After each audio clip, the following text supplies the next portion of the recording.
बॉलीवुड में दोस्ती, लव, रिश्ते और धोखे का लंबा चौड़ा इतिहास रहा है। यहाँ आए दिन रिश्तों को बनते टूटते देखना आम बात है। हालांकि आम जिंदगी भी इससे महफूज नहीं। आज रिश्तों से ज्यादा पैसा और कैरियर मायने रखता है। लेकिन हम बात करेंगे एक ऐसी खूबसूरत हीरोइन की जिसकी खूबसूरती की तुलना मधुबाला से की जाती थी। इस हीरोइन ने मुगले आजम में काम करने के लिए अपने पति से तलाक ले लिया, मगर यही कुछ कम रह गया था। इस हीरोइन ने बाद में अपनी ही सहेली, जिसकी वजह से उसे मुगले आजम जैसी फिल्म में काम मिला, उसी के पति से प्यार करके उसके साथ ही सौतन बनकर रहने लगी।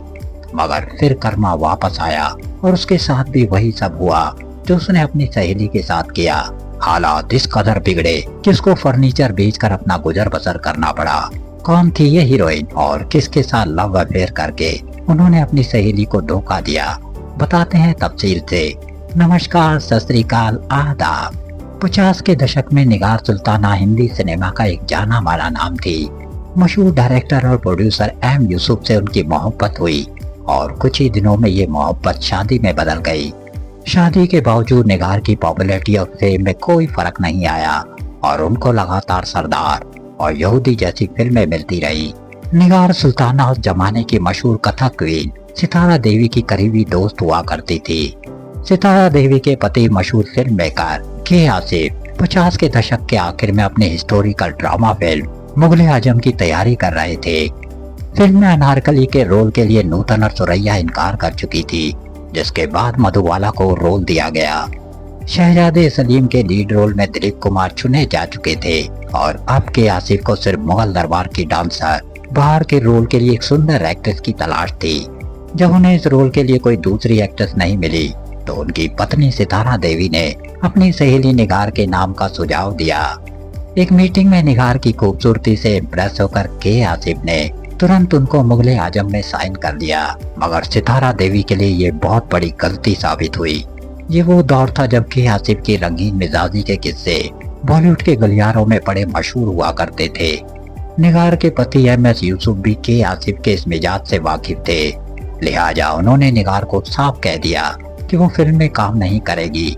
मगर निगार को लगता था कि इस फिल्म से उनके कैरियर को एक नई उड़ान मिलेगी और इसीलिए वो फिल्म करने की जिद पर अड़ गई।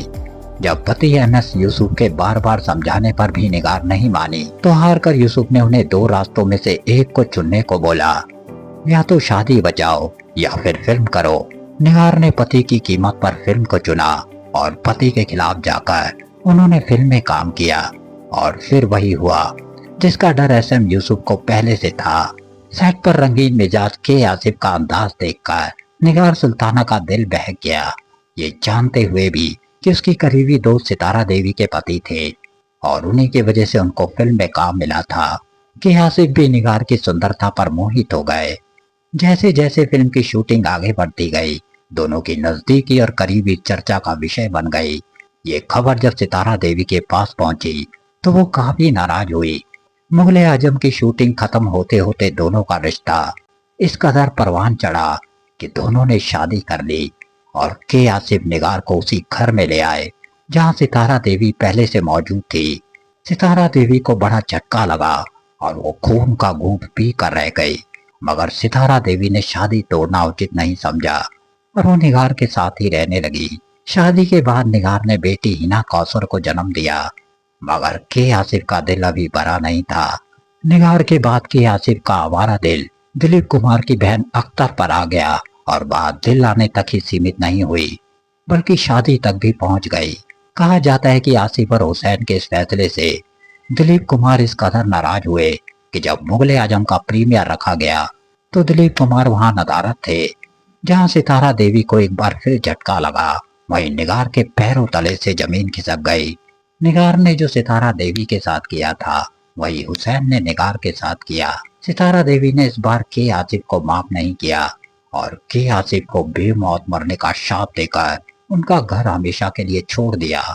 मगर निगार सुल्ताना ने कानूनी लड़ाई लड़ने का फैसला लिया। मामला जैसे ही कोर्ट में पहुंचा, बगैर देरी के आसिफ ने निगार सुल्ताना को तलाक दे दिया। नतीजा ये हुआ कि एक तरफ तो निगार के सामने अकेले अपनी बेटी की परवरिश की जिम्मेदारी थी, तो दूसरी तरफ के आसिफ से लंबी कोर्ट की लड़ाई की चुनौती। जिस मुगले आजम फिल्म में काम करने के लिए उन्होंने एसएम यूसुफ से शादी तोड़ी, उस फिल्म की ब्लॉकबस्टर कामयाबी का भी निगार के कैरियर पर कोई फर्क नहीं पड़ा। के आसिफ पर किए केस की वजह से कई डायरेक्टर निगार को काम देने से कतराने लगे और तब निगार को घर चलाने के लिए कुछ फिल्मों में छोटे मोटे रोल करने पड़े। 1971 में के आसिफ की मौत के बाद निगार ने अपनी बेटी हिना को फिल्मों में जगह दिलाई, मगर के आसिफ से नाराजगी के चलते कुछ लोगों ने अड़ंगा डाला और हिना का फिल्मी कैरियर कुछ ही दिनों में डावाडोल हो गया। जब बेटी हिना का कैरियर फ्लॉप हुआ तो निगार ने अपनी सारी पूंजी लगा के फर्नीचर का शोरूम खोला, मगर ये काम भी नहीं चल पाया और निगार के सामने बड़ा आर्थिक संकट खड़ा हो गया। कुछ ही समय बाद बेटी हिना ने अंडरवर्ल्ड और दाऊद के करीबी इकबाल मिर्ची से शादी की और मुंबई बम धमाकों के बाद जब इकबाल मिर्ची का आरोपियों में नाम आया तो इकबाल मिर्ची के साथ वो अमेरिका में हमेशा के लिए बस गए। बेटी के जाने के बाद निगार अकेली पड़ गई। आखिरकार 21 अप्रैल 2000 को निगार गुमनामी में मौत के आगोश में समा गई।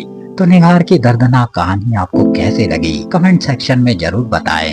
वीडियो अगर अच्छा लगा तो लाइक और शेयर करना ना भूलें। चैनल को सब्सक्राइब कर दें। अगले वीडियो में फिर से मुलाकात होगी।